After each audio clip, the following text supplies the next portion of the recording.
नमस्कार, मैं हूं शरद द्विवेदी और हमारा आज का मुद्दा है उमा की आखिरी लड़ाई। उमा भारती की आखिरी लड़ाई या पहली लड़ाई, इसमें अगर आप न भी उलझें, हम न भी उलझें, तब भी ये ज़रूर है कि एक शेर, बड़ा खूबसूरत शेर है कि आईना मुझसे मेरी पहली सी सूरत मांगे, आईना मुझसे मेरी पहली सी सूरत मांगे, मेरे अपने मेरे होने की निशानी मांगे। कई बार हम, जिस तरह अभी रोहित शर्मा और विराट कोहली ने एक टेस्ट दिया ऑस्ट्रेलिया में, जब सब कह रहे थे अब ख़त्म हो गए सब, या एक बड़ा जो तबका है क्रिटिक्स का कि साहब अब इनके बल्ले से रन नहीं आते, क्यों ले जाते हैं, 37 साल 38 साल बहुत हो गया। लेकिन दोनों ने बताया कि क्लास क्या होता है। उमा भारती वो नेता हैं जो मध्य प्रदेश की पहली मुख्यमंत्री रही महिला, और अपने अलग मिजाज और अलग अंदाज की राजनीति की वो रिप्रेजेंटेटिव हैं। और बीजेपी के जो शलाका पुरुष हैं, शलाका शब्द आपको थोड़ा कठिन लगे तो वो लोग जिन्होंने बीजेपी को ऊंचाइयों पे पहुंचाया, यानी मोदी जी, अमित जी, शिवराज जी के पहले की पीढ़ी, मोहन जी के पहले की पीढ़ी कौन थी? आडवाणी जी और अटल जी। और आडवाणी और अटल जी के साथ 90 के दशक में उमा भारती ऐसे कॉन्फिडेंस के साथ आगे बढ़ती थी कि खुद अटल जी और आडवाणी जी ये सोचते थे कि ये लड़की जो अभी मिड 30s में है, ये कहाँ जाएगी भाई, इतनी तेजस्वी है, बोलने में जब बोलती है तो लोग मंत्रमुग्ध हो जाते हैं। आज वो उमा भारती एक बार फिर अपनी पहचान इस मायने में कि फिर मैं चुनावी राजनीति में, क्योंकि उनके साथ एक बड़ा अजीब सिलसिला चलता रहा है, वो चीज़ों को लेती हैं और छोड़ती हैं और फिर लेने के लिए तैयार हो जाती है, और इसी में बहुत सारा वक्त उनका निकल गया। मुख्यमंत्री बनी लेकिन इस्तीफा दे दिया नैतिकता के आधार पर, केंद्रीय मंत्री बनी और अमित शाह जी को और मोदी जी को एक चिट्ठी भेज दी उत्तरकाशी से कि मैं गंगा के लिए जो काम करना चाहती थी नहीं कर पा रही हूँ, मन क्षोभ से भरा है, मैं त्यागपत्र दे रही हूँ। और अब फिर गाय गंगा और गौरव की कहानी उमा भारती की जुबानी, झांसी से चुनाव लड़ने की बात वो साफ कर चुकी हैं। मध्य प्रदेश से शायद उन्होंने इसीलिए अपने को अलग किया है कि यहाँ वो अगर खड़ी होंगी या यहाँ से चुनाव लड़ेंगी तो बहुत कयास अटकलें लगाई जाएंगी। कई महत्वपूर्ण बातें हैं। पहले पैकेज देखिए, हमारा स्पेशल रिपोर्ट देखिए, फिर हम लौटेंगे डिबेट की तरफ।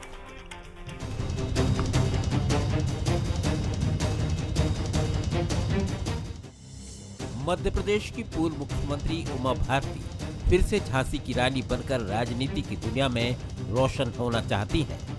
कभी ललकार में अग्नि की ज्वाला तो कभी आस्था में गंगा की धारा। जी हाँ, उमा भारती फिर लौट रही हैं। हाथों में गौ संवर्धन का संकल्प, जुबां पर राम और दिल में राजनीति की नई चाह लेकर। भोपाल के अयोध्या नगर दशहरा मैदान से उठी उनकी हुंकार ने सियासी गलियारों में हलचल मचा दी है। कहा जा रहा है कि ये उमा की आखिरी लड़ाई है और ये लड़ाई गाय, गंगा और गौरव के नाम है। आपको लगता होगा कि मैंने चुनाव नहीं लड़ने का फैसला क्यों कर लिया? नहीं, मैंने फैसला नहीं किया है, मैंने चुनाव टाला है लड़ना, क्योंकि गंगा और गौ का जो काम है उसमें सरकार की भागीदारी कम है, जरूरी समाज की भागीदारी ज्यादा जरूरी है। 75% समाज की भागीदारी जरूरी है, और वो नहीं हो पा रहा था मंत्री पद की हैसियत से, क्योंकि मंत्री की एक मर्यादा होती है, उससे बाहर बोल नहीं सकता। जी हाँ, झांसी से लेकर भोपाल तक उमा भारती एक बार फिर अपने पुराने तेवर में वापसी करने की कवायद कर रही है। गौ संवर्धन संकल्प सभा के मंच से उन्होंने न सिर्फ गौ माता के संरक्षण का बिगुल फूका, बल्कि 2029 के लोकसभा चुनाव में उतरने का भी ऐलान किया। अब शराबबंदी के बाद दूध पीना, गाय का दूध पीना, ये मिले जुले हैं। शराब का नाश हो और गौ की रक्षा हो। लेकिन देखा गया है कि गायों की दयनीय स्थिति है। हाँ, इसी के बारे में आज किसानों को परामर्श के लिए बुलाया है कि गौ संवर्धन से गाय बचेगी। उमा भारती ने गाय को किसान और लाडली बहनों से जोड़ा। भोपाल से प्रयागराज तक अब उमा गंगा और गौ के नाम पर जन जागरण यात्रा चलाने वाली है। इसको उनकी राजनीतिक तपस्या की अगली कड़ी माना जा रहा है। बीजेपी उनके कदम पर नपे तुले अंदाज में बोल रही है। तो कांग्रेस तंज कसते हुए उमा की अनदेखी पर बीजेपी को घेर रही है। इच्छा जताने का काम किसी भी जनप्रतिनिधि का, किसी भी दल के किसी भी व्यक्ति का हो सकता है, होना भी चाहिए, लेकिन तय तो केंद्रीय चुनाव समिति ही करती है और उमा भारती जी उस स्तर की नेत्री है, हम सब जानते हैं। ये पीड़ित का काम है कि जो है उपयोग करो फेंको। बेचारी उनके माध्यम से जिज्जी हमारी बुंदेलखंड की, उनके माध्यम से एक सरकार बना ली। उस सरकार बनाने के बाद उन्हें घर बिठा दिया। तो अब गौ माता का उनने संकल्प लिया है, तो हम तो उनसे ये कामना करेंगे कि वो अपना संकल्प सही तरीके से उठाएं और उस गौ संकल्प की जो है शुरुआत करें वहाँ से कि गौ माता का संकल्प तो ले लेते हैं भाजपा के लोग, लेकिन विरोध वहाँ से चालू करना चाहिए कि जो है गौ मांस पे जो है टैक्स फ्री कर दिया, जीएसटी का खत्म कर दिया उस पे से। उमा भारती भावनाओं की राजनीति की मास्टर रही है। अब वो जनता के मुद्दों पर बात कर रही हैं, लेकिन अभी भी वो प्रतीकों को नहीं छोड़ रही। उमा का ये राजनीतिक संघर्ष सत्ता से ज्यादा वजूद का नजर आता है, लेकिन उनके तेवरों में वही तेजी और पुराना जोश दिखाई दे रहा है। अब सवाल यही है कि क्या भोपाल से शुरू हुआ गौ संवर्धन अभियान क्या सच में उमा भारती की सियासी वापसी का नया अध्याय लिखेगा? तो देखा आपने कि उमा जी का पूरा किरदार, और जैसा रिपोर्ट में कहा गया कि वो भावनाओं की राजनीति करती हैं। एक पुरानी हिंदी फिल्म का गीत याद आता है कि तुम्ही से मोहब्बत तुम्ही से लड़ाई, अरे मार डाला दुहाई दुहाई। कई बार वो अपनी ही पार्टी में जो चीज़ें उन्हें लगी, ऑफ द रिकॉर्ड ब्रीफिंग जिसका 90 के दशक में बीजेपी के एक बड़े नेता से तार जुड़ता था, उमा जी ने उसके खिलाफ मोर्चा खोला और वो लड़ती रहीं 2012-13 तक, जब उन्हें लाल कृष्ण आडवाणी जी उस समय प्रमुख हस्ताक्षर रहे, उन्होंने उन्हें पार्टी से निष्कासित करने की कार्रवाई की। तो पार्टी में रहना जाना, भारतीय जनशक्ति का गठन, बहुत सारे रंग हैं उमा जी के व्यक्तित्व में। हमारे जो सवाल हैं वो देखिए, क्या गाय, गंगा और गौरव उमा भारती की ये एक निर्णायक लड़ाई के प्रतीक बन रहे हैं? आखिरी शब्द से मैं बच रहा हूँ। क्या उमा की चुनाव वापसी से बीजेपी के हिंदुत्व को फिर से नई धार मिलेगी? हिंदुत्व उनके व्यक्तित्व का एक बड़ा ही एक अनअवॉइडेबल पार्ट है, जिसे आप उमा जी के व्यक्तित्व से अलग नहीं कर सकते। उन्होंने संन्यास लिया है और भगवा वस्त्र पहनती हैं, तो बहुत महत्वपूर्ण है। और एक समय वो फायर ब्रांड, बीजेपी लीडर, अंग्रेजी अखबारों का ये प्रिय उनके लिए एडजेक्टिव होता था, विशेषण होता था। क्या गौ संवर्धन यानी गौ रक्षा और उनको और विस्तारित करना, ये अभियान उमा भारती जी की सियासत में वापसी का मंच बनेगा? कई बड़े सवाल हैं। जो हमारे मेहमान हैं उनसे मिलिए। स्टूडियो में मेरे साथ हैं कांग्रेस के युवा नेता प्रवक्ता अवनीश बुंदेला जी, जो उसी रीजन से आते हैं, संयोग से, जहाँ से उमा जी आती हैं, जिनका पैतृक गांव टीकमगढ़ ज़िले में है। वहीं से आते हैं अवनीश जी, और उस पूरे क्षेत्र में टीकमगढ़ और बुंदेलखंड में जगदीश जी भी संयोग से उसी क्षेत्र के हैं, छतरपुर के। और वहाँ उमा जी के लिए एक प्रिय शब्द है दीदी या जिज्जी। जिज्जी आ गई आप, एक बुंदेलखंडी जो टनक है और जिसमें बड़ी मिठास है। उमा जी खुद उसकी बहुत प्रतिनिधि हैं और ऐसे ही उनके समर्थक भी। डॉक्टर दुर्गेश केशवानी हैं, बीजेपी के युवा नेता प्रवक्ता, उनका बहुत स्वागत है। जगदीश द्विवेदी जी का स्वागत है, वरिष्ठ पत्रकार, राजनीतिक विश्लेषक। जगदीश जी, आपने उमा जी की राजनीति के उस दौर को बहुत देखा है जब आप और हम राजनीति में 93-94 में प्रवेश कर रहे थे, और ये वो दौर था जब उमा जी राम मंदिर आंदोलन की फ्रंट लाइन लीडर के तौर पर अंग्रेज़ी, हिंदी, राष्ट्रीय, अंतर्राष्ट्रीय पत्रिकाओं की एक तरह से आप कह सकते हैं कि कवर पेज की अट्रैक्शन होती थी। और उमा जी से बात करना यानी कि हेडलाइन बनना, सुर्खियां बनना। और उसी के बाद फिर हमने ये भी देखा कि एक दशक बाद मध्य प्रदेश में कमान उनको दी गई, विक्रम वर्मा, तमाम बड़े नेता, सुंदरलाल पटवा, कैलाश जोशी, लेकिन उमा भारती को कमान दी गई जब वो 40+ थी उस समय। कैसे देखते हैं आप उनकी, क्या ये उनकी आखिरी लड़ाई देखते हैं आप या निर्णायक लड़ाई देखते हैं? जी शरद जी, पहली बात तो यह कि उमा भारती का वो दौर हमने देखा है।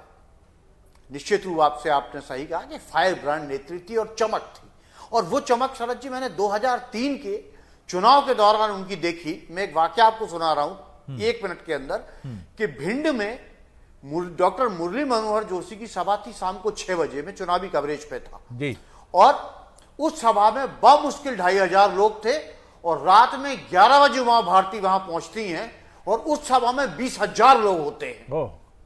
तो ये उस दौर में उमा भारती का ग्लैमर था। उमा भारती मध्य प्रदेश, और मैं आज भी यह मानता हूं कि दिग्विजय सिंह सर की 10 साल की सरकार को अगर उस समय बीजेपी का कोई नेता उखाड़ सकता था तो वो निश्चित रूप से उमा भारती थी।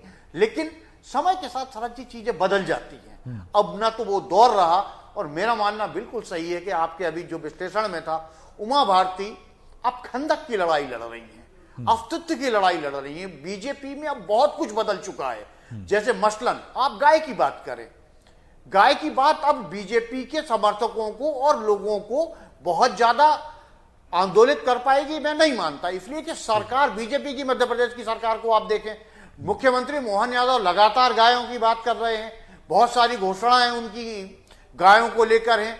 तो ऐसे में ये मुद्दा एक्चुअल में जब सरकार का ही मुद्दा है तो इस मुद्दे को आप नए सिरे से जनता के बीच में ले जा पाओगे, मुझे नहीं लगता कि बहुत अपीलिंग हो पाएगा। क्योंकि अगर सरकार इस मुद्दे को छोड़ चुकी होती, फिर आप नए सिरे से लेते तो शायद कोई बात बनती। गंगा का मामला मध्य प्रदेश से बहुत ज्यादा नहीं जोड़ा है चूंकि, इसलिए वो मामला मध्य प्रदेश में असर नहीं करने वाला है। मूल बात केवल मूल बात यह है कि उमा भारती को 1 दशक में बहुत पानी शरद जी बह चुका है जी, जी। बहुत सारे नए नेता आ चुके हैं, उमा जी इसको जानती हैं। और मैं एक बार, और वो सिर्फ और सिर्फ अगर कोई बात है तो उमा भारती अपने राजनीतिक वर्चस्व को एक बार पुनः स्थापित करने की लड़ाई शरद जी इस माध्यम से बिल्कुल जगदीश जी। और गाय का मुद्दा, गौ संवर्धन का मुद्दा इसलिए भी चैलेंजेबल है कि गायों को सड़कों पर छोड़ने वाले जो गौपालक हैं, रहे हैं, ये उनकी व्यवस्था है, समझा जा सकता है। हालांकि ऐसे भी पशुपालक और गौपालक अवश्य होंगे जो गाय के दुधारू न होने के बाद भी उसके संरक्षण के लिए अपनी जेब से पैसे खर्च करते हैं, लेकिन ये दौर बहुत निर्मम है। और यही वजह है कि हम देखते हैं कि सड़कों पर गौ वंश के पशुओं का इस समय एक सैलाब हम देखते हैं, जो न सिर्फ उनके लिए खतरनाक है बल्कि वो मनुष्य के लिए भी चुनौती बनता है, वाहनों के लिए भी। तो ये मुद्दा कितना अपीलिंग है, ये जनता को कितना छुएगा, ये आपने बहुत मुद्दे की बात की है कि क्या उन्होंने ये मसला ठीक चुना है जो जन संवेदना को छूता है। क्या कहेंगे बुंदेला साहब? देखिए सर, मैं साफ कहूं कि उमा भारती जी, मैं टीकमगढ़ का हूं, वो भी टीकमगढ़ की, बल्कि मैं तो उनका पड़ोसी हूं। और मेरे लिए तो वो बुआ जी समान है, क्योंकि राहुल सिंह लोधी जी की वो बुआ हैं, तो राहुल सिंह जी मेरे अच्छे मित्र हैं, तो मेरे लिए तो बुआ जी के समान है, मैं बड़ा सम्मान करता हूं। और उमा भारती जी वो नेता हैं, जैसे कमलनाथ जी छिंदवाड़ा में तो बीजेपी का है, कांग्रेस का, सब कमलनाथ जी के हैं, मतलब वहां दल नहीं। टीकमगढ़ में भी हम ये कहते हैं कि जब बुआ जी की बात आती है तो हमारे लिए दल नहीं है, बुआ जी हमारे लिए सम्मानजनक हैं, सम्मानित हैं, हमेशा सम्मानित हैं, और हम हमेशा सम्मान करते हैं बुआ जी का। लेकिन हाँ, हमें देख के दुख होता है कि आदरणीय उमा भारती जी का जितना अपमान जो भारतीय जनता पार्टी ने किया है, देखिए उमा भारती जी ने अपना सर्वस्व दिया, पार्टी को सर्वस्व दिया। और आज बिल्कुल सही कहा जगदीश जी ने कि अगर भाजपा अगर मध्य प्रदेश में स्थापित है, दिग्विजय सिंह की सरकार को किसी ने उखाड़ कर फेंका है तो उमा भारती जी थी। लेकिन आप देखें, भारतीय जनता पार्टी ने हमेशा उमा भारती जी के साथ विश्वासघात किया, मतलब उनको मध्य प्रदेश की राजनीति से पहले आपने बाहर किया, उसके बाद बेचारी को आपने चरखारी से लड़ाया, आपने कहा उत्तर प्रदेश से, उसके बाद उत्तर प्रदेश से आपने उनको लोकसभा लड़ाया, आपने झांसी से, अब उसके बाद आपने टिकट काट दिया। ये उनकी ईमानदारी है कि उनने खुद इस्तीफा दिया, उनने कहा कि मैं गंगा अभियान का उतने अच्छे से काम नहीं। अच्छी बात है, क्योंकि देखिए मोदी सरकार में शरद जी सब जानते हैं केंद्रीय मंत्री तो नाम के होते हैं, निर्णय तो पूरे पीएमओ से होते हैं, हो सकता है ये सारी बातें नहीं हो, तो इसलिए उमा जी ने इस्तीफा दिया। और अगर आप मध्य प्रदेश की बात करें तो उमा जी की कौन सी बात है जो यहाँ की सरकार ने मान ली। शिवराज जी से गुहार लगाती रही कि शराबबंदी होना चाहिए, शिवराज जी ने नहीं मानी, उसके लिए उन्होंने कई बार धरना प्रदर्शन आंदोलन किया। और शरद जी अगर आज वो बात कर रही हैं गौरक्षा की, तो मतलब ये जो दो दशक से भाजपा सरकार बैठी है, ये उससे सवाल हैं, ये उससे सवाल हैं कि आप 21 साल से क्या कर रहे हैं। शिवराज जी हैं या मोहन यादव जी हैं, मतलब आपने गौमाता के नाम पर सिर्फ राजनीति की, हकीकत में आप गौशाला नहीं बना पाए। सड़कों पर गौमाताएं आपको विचरण करते दिखती हैं, दुर्घटनाग्रस्त होते दिखती हैं, उससे पशु भी दुर्घटनाग्रस्त होते हैं और इसके अलावा जो मनुष्य हैं वो भी दुर्घटनाग्रस्त होते हैं। तो उमा भारती ने मुद्दा बिल्कुल सही उठाया।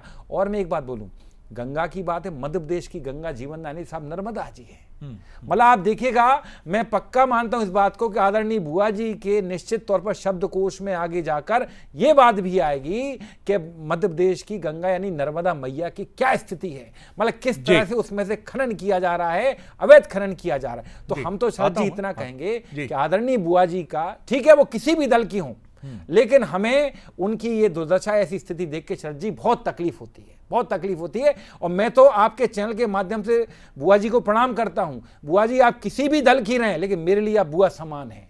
और हम तो कहते हैं कि भारतीय जनता पार्टी ने जितना उमा जी ने उनको दिया है पार्टी को, अगर भाजपा उसका 10% भी दे देना तो भाजपा सफल हो जाए। दुर्गेश जी कैसे देखते हैं आप उमा जी की हुंकार को? आपने बातें सुनी, बीजेपी पर आरोप लगा रही है कांग्रेस कि जो यथोचित सम्मान, जो उनके साथ जो व्यवहार होना था वो नहीं हुआ बीजेपी में, ऐसा कांग्रेस का आरोप है, क्या कहेंगे आप?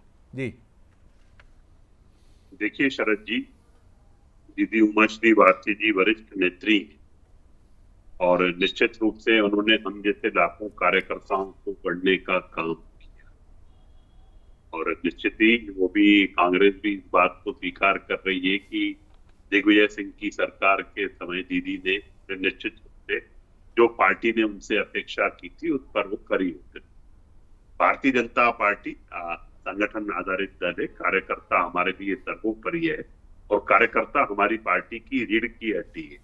तो जो बूथ पर बैठा हुआ कार्यकर्ता से लेकर माननीय प्रधानमंत्री तक, सब में कार्यकर्ता का अभाव है। और हमारे यहाँ पे कार्यकर्ता अपनी इच्छा बता सकता है कि मुझे यहाँ से लड़ना है। जो निर्णय कार्यकर्ता के लिए वो हमारा संगठन करता है, हमारा प्रदेश नेतृत्व करता है, केंद्रीय नेतृत्व करता है। और निश्चित रूप से जिस तरह की बातें कांग्रेस के हमारे मित्र जिज्जी की बात भी कर रहे हैं, बुआ जी भी बोल रहे हैं, पर राजनीति करने से बाज भी नहीं आ रहे। तो मुझे लगता है कि वो राजनीतिक बातें न करें। हमारा दल प्रत्येक कार्यकर्ता की चिंता करता है और निश्चित रूप से वह चिंता उमाश्री भारती जी की भी करेगा। कब किस कार्यकर्ता को कहाँ पे क्या दायित्व देना है, ये हमारा संगठन तय करता है। और आप बिल्कुल भी शरद जी के समक्ष बैठ के मगरमच्छ के आंसू न बहाएं। मेरा आपको आंसू बहाने का आप उनसे पूछ लीजिएगा मेरे बारे में, वो बता देंगी। आप दीदी साध्वी भी हैं और संत जो निश्चित रूप से राम मंदिर के आंदोलन में अग्रणीय भूमिका में हमारी दीदी थी। और आज जो दिव्य भव्य राम मंदिर जिसमें आपके लोग दर्शन करने नहीं पहुंच रहे हैं, वो निश्चित रूप से उस आंदोलन की नेता है। और मुझे लगता है कि इस तरह की जो आखिरी लड़ाई और सियासी वो सब चीजें, मुझे इन चीजों पे नहीं है। कार्यकर्ता के लिए कब कार्यकर्ता को किस जगह पे काम कराना है वो हमारा संगठन तय करता है। और वो हमारा संगठन दीदी के लिए भी तय किया हुआ है, उनको किस जगह पे कहाँ पे कब। और वक्त कम है, सामाजिक कार्यकर्ता भी है। समाज के समय समय पर उन्होंने चाहे शराबबंदी की बात की हो, गऊ की बात की हो, गाँव की बात की हो, गरीब की बात लौटता हूँ दुर्गेश जी, जल्दी लौटता हूँ। जगदीश जी, बहुत सी बातें कही बुंदेला जी ने कि सम्मान नहीं मिला, लेकिन समीक्षक ये कहते हैं, आपने भिंड का उदाहरण दिया, मैं स्वर्गीय अरुण जेटली जी का एक उदाहरण, उनसे बातचीत हो रही थी, एक पत्रकार के नाते 1-to-1 था, और उमा जी के व्यक्तित्व के बारे में जब हमने सवाल किया तो उन्होंने कहा कि वो राजनीतिक संत हैं। और उन्होंने कहा एक और बहुत दिलचस्प बात आपको बताऊं मैं कि अगर किसी सभा में वो जाती हैं, 2003 के ठीक पहले की बात है, तो उन्होंने कहा अगर हम उनसे कहते हैं कि इस विषय पर उस सभा में आप मत बोलिएगा, तो वो शुरुआत ही उस विषय से करती हैं और बाद में मुस्कुराते हुए कहती हैं अरुण, लोगों की क्यूरियोसिटी किल करनी चाहिए, इसलिए मैंने वो विषय सबसे पहले उठाया। उमा जी अगर लड़ी हैं किसी से तो खुद से ही लड़ी हैं जगदीश जी, ऐसा समीक्षकों का मानना है।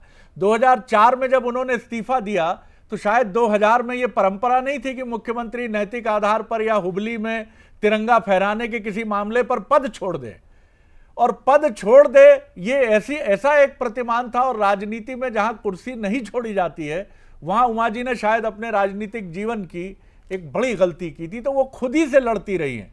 कई बार उन्होंने, आपको याद होगा कि एक बड़े नेता, मैं नाम नहीं लूंगा, बीजेपी के, जिनकी ऑफ द रिकॉर्ड ब्रीफिंग को लेकर पार्टी से निकाली गई, वो धनतेरस का दिन था दिल्ली में और बैठक में उन्होंने विषय उठाया, आडवाणी जी ने कहा आप जाइए बाहर। तो लड़ी अगर वो किसी से हैं तो खुद से लड़ी हैं। अब उनको अपनी खुद से लड़ाई बंद करनी चाहिए, क्योंकि उनका इस्तीफा तक खुद की लड़ाई के तहत ही हुआ है, जो अभी 4-5 साल पहले हुआ। जी,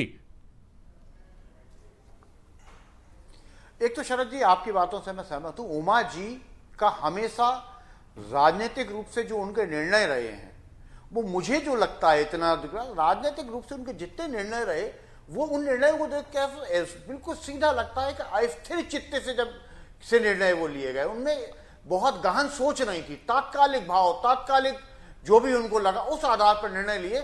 जब, और मैं उसका एक दूसरा रूप ये भी हो सकता है कि शायद राजनीतिक चातुर्य उनमें वैसा ना रहा हो, चूंकि वो बीजेपी बहुत कम उम्र में, मुझे याद है 89 में पहली बार वो खजुराहो से सांसद बन गई थी और उन्होंने निर्णय भावावेश में लिए।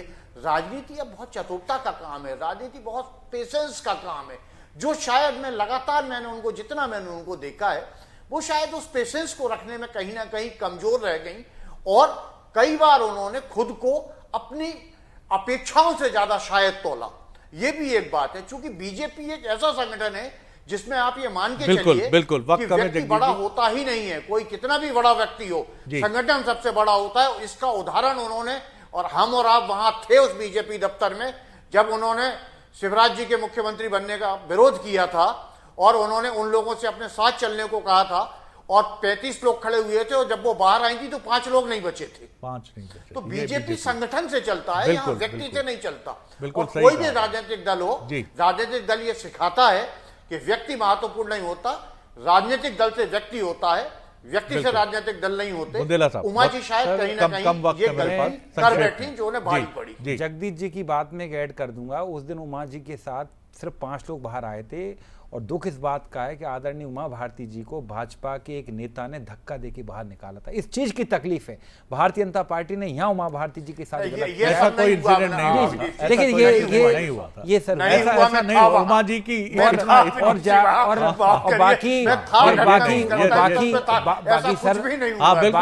बाकी मैं एक बात का और निवेदन करूंगा, हकीकत बात है, आदरणीय उमा भारती जी आजकल की जो भाजपा है, जो मोदी और अमित शाह की भाजपा है शरद जी, उसमें फिट नहीं बैठती हैं। ये उस दौर की नेता हैं कि जिन्होंने इनने बिल्कुल सही कहा, दुर्गेश जी ने कई कार्यकर्ताओं को गढ़ा है, ये उनकी विशेषता है। मैं कहा ना, उमा जी ने पार्टी के लिए सब कुछ दिया, लेकिन पार्टी ने उमा भारती जी को कुछ नहीं दिया। आप देखें एक लोकसभा का टिकट क्या होता है उमा भारती ऐसी कद की नेता के लिए, उन्होंने छोड़ी है चीजें, ज्यादा पकड़ कर नहीं चली है। वो मैं कह रहा हूं, आज भी उमा भारती जी की जोड़ का नेता मध्य प्रदेश में भाजपा के पास नहीं है। हम इस चीज को स्वीकार करते हैं। दुर्गेश जी, वक्त बहुत कम है, संक्षेप में, बिल्कुल संक्षेप में, 15-20 सेकंड में। देखिए शरद जी, एक प्रत्येक कार्यकर्ता के बारे में तय करने का काम हमारा है और कांग्रेस कुछ भी बातें कर ले, कांग्रेस कितने ही प्रलोभन वाली बातें कर दे कि उनके साथ नहीं हुआ, प्रत्येक कार्यकर्ता का जो हक है वो पार्टी निश्चित रूप से उसके समय समय पर दायित्वों के माध्यम से, और पार्टी हमारे लिए दल से बड़ा देश है और देश का जो काम होता है, जब किस कार्यकर्ता को किस काम के लिए लगाना है, ये संगठन तय करता है। और दीदी भी निश्चित रूप से जब हम जैसे लाखों कार्यकर्ताओं गढ़ने का काम किया है तो वो संगठन को भली भांति भी सब जानते हैं। हमारे यहाँ पे जो हमारा संगठन है वो सर्वोपरि है और संगठन ही तय करता है कहाँ से कब किस कार्यकर्ता वो कार्य। उमा जी के व्यक्तित्व को आप सभी देखें, अगर जगदीश जी और आप सभी बेहतर समझेंगे, जगदीश जी एक पत्रकार के नाते, दरअसल कई बार ऐसा लगता है कि उनके भीतर का संन्यास भाव और राजनीति की महत्वाकांक्षा, ये इनमें टकराहट होती है और इस टक्कर में जीतता सन्यासी है। लेकिन ये सन्यासी छोड़ने का निर्णय लेने के बाद फिर देखता है कि नहीं, मुझसे थोड़ी गलती हो गई, मुझे फिर उस तरफ जाना चाहिए, लेकिन तब तक बहुत चूक हो जाती है। उमा भारती एक ऐसी लीडर हैं, जैसे लीडर बहुत कम है। वो शायद विश्वविद्यालयीन शिक्षा उन्होंने नहीं ली, लेकिन उनकी अंग्रेजी आप सुनेंगे तो दंग रह जाएंगे। आज के, माफ़ कीजिएगा, मैं कोई ऐसी बात नहीं कर रहा हूँ, जो कथावाचक बहुत लोकप्रिय हैं, अगर उमा भारती आज कथावाचक होती तो शायद वो इस विश्व की, सनातन की सबसे लोकप्रिय और अद्भुत कथावाचक होती। लेकिन उन्होंने ये सब छोड़कर राजनीति की उन कटीली राहों को चुना, और वो भी अमिताभ बच्चन के उस डायलॉग की तरह कि हम जहाँ से खड़े हो जाते हैं लाइन वहीं से शुरू होती है। लेकिन राजनीति में दुर्भाग्य से, सिनेमा में ये चलता है, लेकिन राजनीति में तो लाइन वहीं से शुरू होती है जहाँ केंद्रीय नेतृत्व और हाईकमान आपके साथ खड़ा होता है। उमा जी ने शायद इसकी परवाह कभी नहीं की। बहुत शुक्रिया आप सभी मेहमानों का और नमस्कार।